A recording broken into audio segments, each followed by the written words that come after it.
ಒಂದು ಹಳ್ಳಿಯಲ್ಲಿ ಶಾಂತಕ್ಕ ಮತ್ತು ಅವಳ ಕುಟುಂಬ ವಾಸವಾಗಿರುತ್ತದೆ. ಒಂದು ದಿನ ಅವಳು ಅವಳ ಸೊಸೆಯ ಜೊತೆ ಏನೆಲ್ಲಾ ಅವಾಂತರ ಮಾಡ್ತಾಳೆ, ಬನ್ನಿ ನೋಡೋಣ. ಕಂಬದ ಮ್ಯಾಲಿನ ಬೊಂಬೆ ನಂಬಲೇನ ನಿನ್ನ ನಗೆಯ. ಅಯ್ಯೋ, ಇವತ್ತು ನಮ್ಮನೇಲಿ ಸಿನಿಮಾ ಶೂಟಿಂಗ್ ನಡೀತಿದ್ಯಾ ಏನೋ? ಇಷ್ಟು ಖುಷಿಯಾಗಿ ಹಾಡಾಡ್ತಿದ್ಯಾ? ಆಗೇನಿಲ್ಲ ಅತ್ತೆ, ಹೀಗೆ ಸುಮ್ಮನೆ. ಇದೇನಿದು ಹೊಸ ಸೀರೆ ಉಟ್ಕೊಂಡು ತರಕಾರಿ ಹೆಚ್ಚಿದ್ಯಾ? ನನ್ ಮಗ ತಂದ್ಕೊಟ್ನಾ? ಇಲ್ಲ ಅತ್ತೆ, ಇದು ನಮ್ಮಮ್ಮ ತಂದ್ಕೊಟ್ಟಿದ್ದು. ಅದು ಅಲ್ದೆ ನಿನ್ ಮಗನ್ ಮನಸ್ಸು ಅಷ್ಟು ದೊಡ್ಡದಿಲ್ಲ.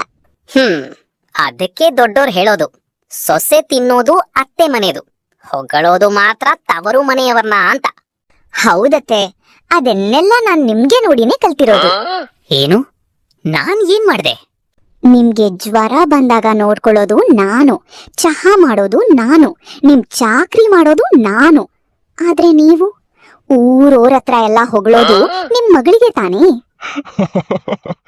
ಏನಮ್ಮ, ಬೆಳಗ್ಗೆ ಬೆಳಗ್ಗೆ ಡಿಬೇಟ್ ಪ್ರೋಗ್ರಾಮ್ ಶುರುವಾಯ್ತಾ? ಬಂದ್ರ ಬರ್ರಿ, ನಿಮ್ಮ ಸೊಸೆ ಮಾತಿಗೆ ಮಾತು ಕೊಡ್ತಾಳೆ ನೋಡಿ. ಏನಮ್ಮ ಸೊಸೆ ಮುದ್ದು, ಆತರ ಮಾಡಿದ್ಯಾ? ನಾನೇ ಇದುವರೆಗೂ ಆತರ ಸಾಹಸ ಮಾಡಿಲ್ಲ. ಈ ಮನೆಯಲ್ಲಿ ನನಗೆ ಮರ್ಯಾದೆನೇ ಇಲ್ಲ. ಅಯ್ಯೋ ಶಾಂತ, ಕೋಪದಲ್ಲೀಗ ಬದ್ನೆಕಾಯಿ ಶಿಕ್ಷೆ ಕೊಡ್ತೀಯಾ? ಇದು ಸೌತೆಕಾಯಿ ಅಲ್ವಾ? ಸೌತೆಕಾಯಿ ತಿನ್ನೋಕೆ ಅಂತ ತಗೊಳ್ತಾ ಇದ್ದೆ, ಕನ್ನಡಕ ಇಲ್ದೆ ಗೊತ್ತೇ ಆಗ್ತಿಲ್ಲ. ಇಲ್ಲಮ್ಮ, ಅದು ಬದನೆಕಾಯಿ. ನಿನ್ ಭೇದ ಭಾವ ಅನ್ನೋ ಕನ್ನಡಕ ತೆಗೆದ್ರೆ ಸೊಸೆನೂ ಮಗಳ ತರ ಕಾಣಿಸ್ತಾಳೆ. ಸಾಕಪ್ಪ ನಿಮ್ ಕಾಮಿಡಿ. ಸೊಸೆ ಮುಂದೆ ನನ್ನನ್ನು ಆಡ್ಕೋಬೇಡಿ, ಅವಳು ಕೂಡ ನನ್ನ ಮಗಳ ತರಾನೇ.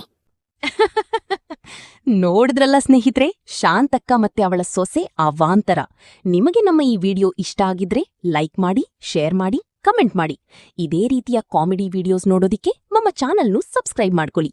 ಧನ್ಯವಾದಗಳು.